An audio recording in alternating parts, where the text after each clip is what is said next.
What is up, guys? James Carter TV here for yet another edition of my 32 teams in 32 days. We are nearing the end of this series, and we are going to do 2 videos today, 2 videos tomorrow, and 2 videos on September 1st. I guarantee you of that. That way we can wrap up this series in a nice, cute, pretty bow for you all. And today we're talking about the Cleveland Browns. Now, of all of the teams that I had to sit down in late July and come up with a prediction for, and it will change over the month of August as well, this was the team I had the most trouble with because talent-wise, this is one of honestly the better rosters in the NFL, except for the most important position in the NFL, quarterback. And for those of you Cleveland Browns fans, they're going to say, well, it's okay because Josh McCown, even though he's not great, we still have a great defense and great offensive line, and you do. But he's Josh McCown, guys, and he was the quarterback that led the Buccaneers to the worst record in 2014. The worst because of Josh McCown. Not only that, we've seen teams before like the 2012 Kansas City Chiefs that had like 8 Pro Bowlers and Jamal Charles and Derrick Johnson and Tamba Lee and Justin Houston and Eric Berry. That's a talented roster, right? They went 2-14. They went 2-14 because they were starting Matt Castle at quarterback and because they had a disaster of a head coach in Romeo Crennel, and there were some other issues in that locker room and whatever. All right, so just because you have talent doesn't mean that you're going to do that great sometimes. And it starts, to me, at the quarterback position. And we find consistently throughout the history of the NFL draft, the teams at the top of the draft don't have good quarterbacks. Last year, the teams at the top of the draft had Josh McCown, Jake Locker, Blake Bortles, Derek Carr, who, yes, showed promise, but was still on the lower echelon of quarterbacks last year. Robert Griffin III, Geno Smith. Those are the top 6 picks. Teams with bad quarterbacks. Go to the year before that, the 2014 NFL draft. Teams that had Matt Schaub starting. Again with, it wasn't Blake Bortles then, but it was Chad Henne. A team that was starting Robert Griffin III again. These are bad quarterbacks. And then when you have a bad quarterback, you sometimes just end up picking near the top of the NFL draft, despite those being a lot of talented teams. The Houston Texans had freaking J.J. freaking Watt, and they went 2-14. So I don't want to hear when I give my prediction that, well, we have talent. Yeah, teams have had talent before you, and they've done bad because they had a bad quarterback starting for them. Now, with that said, I'm not going to say my win-loss prediction yet. You got to stick around for that. But we will go through the roster and we will go through the schedule. Let's start with the strengths of this football team. The strongest unit to me being the offensive line. And it was so strong that for some reason they decided to get it even stronger by drafting a backup in Cameron Irving in the first round. Why? I don't know. Because they're planning for Alex Mack to leave. I don't know why you're planning for that. Why don't you just keep him? But you also have Joe Thomas at the left side, who hasn't been, he's still great, but he's not elite anymore, I would say, but he's still great. Joel Bitonio, who you drafted a couple years ago out of Nevada. Alex Mack, who I aforementioned. John Greco and Mitchell Schwartz on that right side. Great offensive line.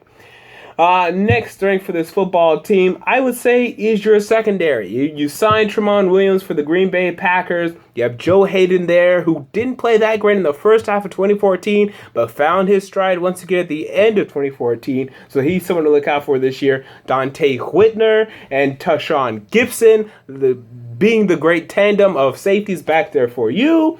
It's a really good secondary. Now, Justin Gilbert hasn't shown you as much as you would like to see, but he's not a bad number 3 or number 4 corner to have, and Pierre Dicer is also there. So this is a pretty deep and talented secondary. It's definitely the second biggest strength on this football team. And it's one of the last ones. The next one isn't very strong, but it certainly could be, and I think there's evidence to prove that it will be, and that is the defensive line. Now, you signed Randy Starks, formerly of the Miami Dolphins, He's going to be a force on the defensive line, probably your best defensive lineman. But next to him, you drafted Danny Shelton, who looks as if he's going to be the anchor of this defensive line, in the middle of this defensive line, who's stuffing the run and even getting a good pass rush, too. He looks dominant in the early going in the preseason. He looks like he's going to be a force to look out for. You also drafted Xavier Cooper, who might be able to do something in his rookie season. You also have Brian on the defensive line, Kitchen as well. It's a pretty talented group on the defensive line. And then your linebackers, they're kind of in the middle. Now let's go to the positional groups that are kind of in the middle. Your linebackers are kind of in the middle. Paul Kruger is someone that hasn't, he hasn't been a free agent bust, but I expected more. And now they're talking about moving Kruger to more of a coverage type linebacker than a pass rusher. I don't really understand that. He's going to have to go down in weight, and I don't think he's that quick. I don't think he's going to be able to cover tight ends. I don't think he's going to be able to cover Rob Gronkowski. I don't think so. So I question the change in philosophy there. They're also starting Barkevious Mingo. Hasn't been as great as you would like to see from a first-round pick, or maybe a second-round pick, of his caliber up to this point. You did draft Nate Orchard out of Utah. Can he supplant Mingo for that position? Maybe. Inside linebackers, Carlos Dansby, who came in last year for the Arizona Cardinals and played really well for you. But next to him, you have Robertson, who hasn't been that great. So overall, I like Dansby and I like Kruger, but I question the change in philosophy for Paul Kruger, and Barkevious Mingo and Robertson have just been underwhelming. Robertson more than Mingo. Now, after that, there's weaknesses. All right, we already talked about the quarterback position, but let's talk about it more. Josh McCown sucks. And he sucked with Mike Evans and Vincent Jackson as his weapons, guys. Now, yes, his offensive line was poor. So you can say that now he's having a better offensive line, sure, but now he's having worse weapons. So I expect the same production. It could be a little better because they may run the ball more, but I'm not expecting much from Josh McCown, neither should you. Next, people love your running backs. You love your running backs. I don't. I think Terrence West and Isaiah Crowell, I think they're very pedestrian. I'm sorry. They can have nice runs every now and then. I don't think they're bell cows, and I think that's why you run running back by committee, because Mike Pettin knows they're not bell cows. Then I think that's why you drafted Johnson this year, because you know they're not great running backs. Honestly, they're not. They're able to make plays sporadically, but they're not consistent weapons for you. Your wide receivers, I don't care what anyone says, they blow, okay? Tell me about Andrew Hawkins. Come on, guys. That's not a number one wide receiver. Come on, Browns fans and Dwayne Bowe. Man, this guy, and don't blame Alex Smith, because Alex Smith is a better quarterback than the one you have. So if Dwayne Bowe can't do anything under Alex Smith, what is he going to do under Josh McCown, guys? So Dwayne Bowe is going to give you nothing. Travis Benjamin has had plenty of opportunities to show us consistency, and he hasn't.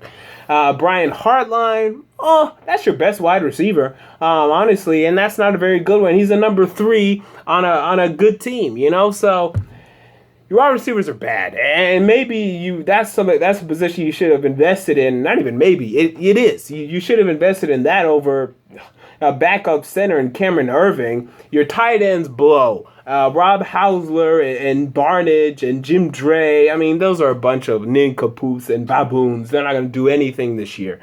So who is Josh McCown going to throw the ball to? Yes, Andrew Hawkins can throw a nice little slant in the slot. But I question how they're going to move the ball passing offense. Now, the preseason, the way the Browns have been playing the preseason has completely surprised me for the most part. Now, the first game, they scored a touchdown against the Redskins. The first team offense did, and they kind of ran off the field, and then Manziel ran around a little bit.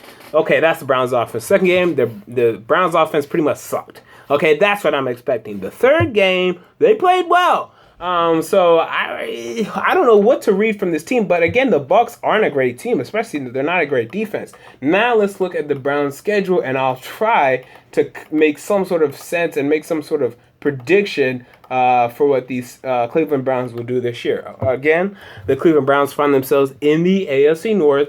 This is a difficult division, and quite frankly, it's a division where each and every team is better than you. But with that said, you beat them.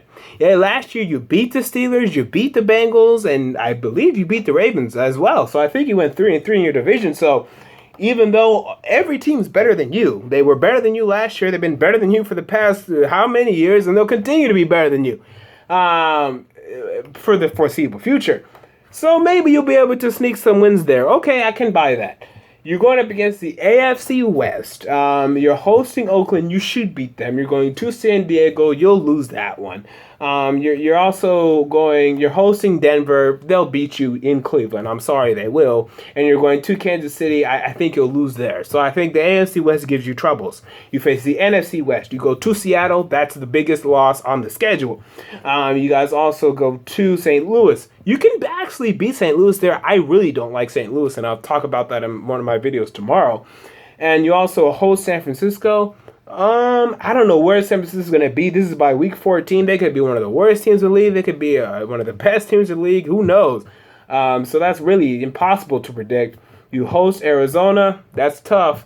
Although lucky for you, they're going to have to go almost cross-country.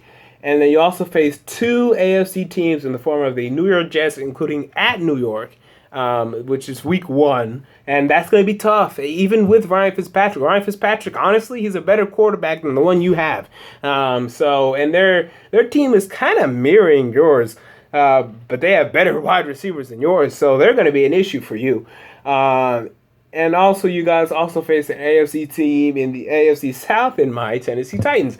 And you should beat the Tennessee Titans, but hey, you should have beat them last year. You did, but you had to come back from 25 down in order to do it.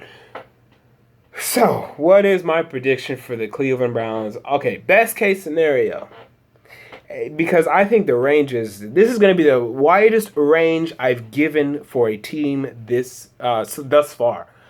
Best case scenario, I think 8-8. I mean, there's a scenario where you guys can go 8-8. I wouldn't be surprised. But playoffs, no. There's no conversation for playoffs. Not with Josh McCown as your quarterback. There's just no conversation. I mean, the worst quarterback to start the starting of the season and then make the playoffs was probably like Mark Sanchez, and that was years ago. And they had one of the best defenses in the NFL. And your defense is going to be really good, but it's not going to be the best because you guys don't have one player that's elite defensively. You have a really good player in Joe Hayden, a really good player in and Randy Starks and Carlos Dansby, but none of them are great. None of them are spectacular, and you're gonna need that if you expect your team to just be a defensive team that will just take you to the playoffs just based on defense. So with Josh McCown, you're not making the playoffs. It's just not happening, especially in the AFC North. So best case scenario, 8-8. Worst case scenario, I wouldn't be surprised if the Browns are a disaster. I mean, with Josh McCown a quarterback, with Mike Pettin, who I don't trust, maybe you do, and just because their name of the Cleveland Browns, they could be as low as 4-12. The defense will still win them games against I don't even know against who, really. If they're a disaster, they're a disaster. I say 3-13 is the worst case scenario. My prediction, I'll say 6-10. And I wouldn't be surprised if Johnny Manziel takes over and wins some games later on in the season. But I can't feel comfortable giving this team more than 6 wins because there's a high probability for disaster and not a high reward for this football team. So until next time, James Carter TV, I'm out. Peace.